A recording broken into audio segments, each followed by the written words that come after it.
मैं ऋषिकेश को बुला रही हूँ। ऋषिकेश, अब आगे ये चुनाव क्या नया मोड़, क्योंकि अब प्रचार प्रसार तो 4 तारीख की शाम को थम जाएगा। ऋषिकेश,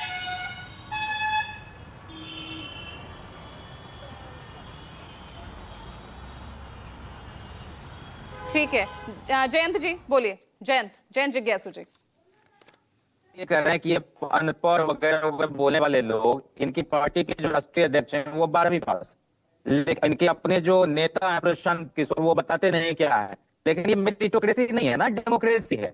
इसलिए किसी भी पार्टी के किसी भी नेता, हम तो कह रहे हैं कि डिप्टी सीएम के बारे में भी जो ये अनर्गल बातें कह रहे हैं, लीडर अपोजिशन के बारे में, इनको पार्लियामेंट्री डेमोक्रेसी की तमीज है। मोकामा गए जयंत जिज्ञासु जी, क्यों अनंत सिंह, दुलार चंद यादव की हत्या पर क्यों कुछ नहीं बोले?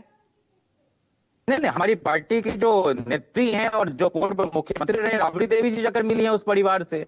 हम तो कह रहे हैं कि किसी की भी हत्या, चाहे उसकी कोई भी पृष्ठभूमि अतीत में रही हो, ये करने का हक किसी को नहीं है। और चुनाव के बीच ये सिर्फ शासन सत्ता के संरक्षण के बूते ये सब कर रहे थे। मैं आपसे कह रहा था, ये जो अनर्गल बातें कर रहे चंपा विश्वास के बारे में, हमने तो ये देखा कि एक आईएएस जो है उसको कोई भी राज्य सरकार 48 से 72 घंटे से ज्यादा सस्पेंड नहीं कर सके, वो भी केंद्र रिपोर्ट के बिना। और जिस दिन एफआईआर दर्ज हुई है, समय मेरे पास थोड़ा सा कम है ऋषिकेश। अब यहाँ चुनावी समीकरण किसके पक्ष में दिख रहे हैं? मुद्दों की राजनीति, अगड़ा पिछड़ा की राजनीति, क्या इस वक्त मौजूदा स्थिति दिख रही है?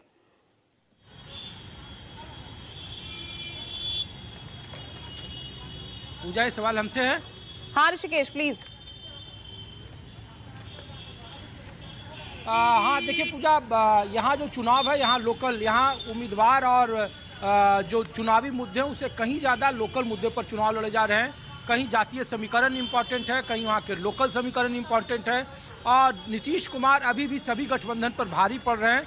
नीतीश कुमार ही यहाँ के चुनाव में मेन फैक्टर हैं, चाहे नीतीश कुमार का अच्छा काम हो या फिर नीतीश कुमार का बुरा काम हो। नीतीश कुमार के खिलाफ कोई एंटी इनकम्बेंसी नहीं है, लिहाजा एनडीए में इस बार नीतीश कुमार की पार्टी जेडीयू को सबसे बड़ी पार्टी के तौर पर देखा जा रहा है। जो यहाँ के लोकल लोग कहते हैं, भारतीय जनता पार्टी का स्ट्राइक रेट पिछले बार ज़्यादा था, इस बार वो स्ट्राइक रेट कितना ज़्यादा जाएगा या कितना कमेगा ये तो 14 नवंबर बताएगा। लेकिन इंटरनल सर्वे में भारतीय जनता पार्टी का जो बिहार की गलियों में गूंज रहा है आंकड़ा पूजा, वो 51 का है जो श्योर है, और 13 सीटों पर नज़दीक फाइट है। जो पहले चरण के बाद दूसरे चरण को जो जोड़कर देखा जा रहा है, तो जेडीयू को 60 से ऊपर सीटें, एनडीए का जो इंटरनल सर्वे जिसकी चर्चा पटना या फिर आसपास के राजनीतिक गलियारों में हो रही है, एनडीए तो फिर सीएम फेज क्यों घोषित नहीं किया जा रहा? सर्वे इतना सर्वे इतने फेवर में है नीतीश कुमार के, तो क्यों सीएम फेज बताने से क्यों जो है यहाँ पर गुरेज किया जा रहा है?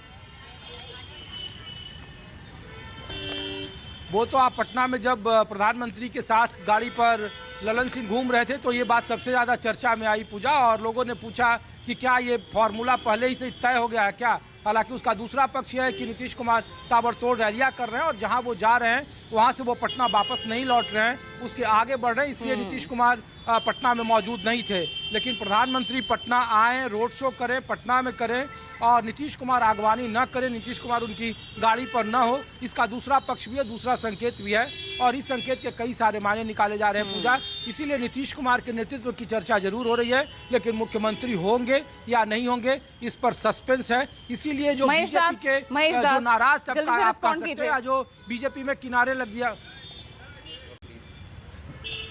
देखिए पूजा जी, आप लोग मुख्यमंत्री पे हमेशा चर्चा करते हैं, ये हम समझते हैं कि 14 तारीख तक आप लोग करते रहेंगे, और ये आप लोगों का भी विश्वास है कि नीतीश कुमार जी ही बिहार के मुख्यमंत्री रहेंगे। चलिए वो तो समय बताएगा ना, वो तो विधायक दल के नेता तय करेंगे, आप थोड़ी ना तय करेंगे। चलिए ठीक है, बहुत बहुत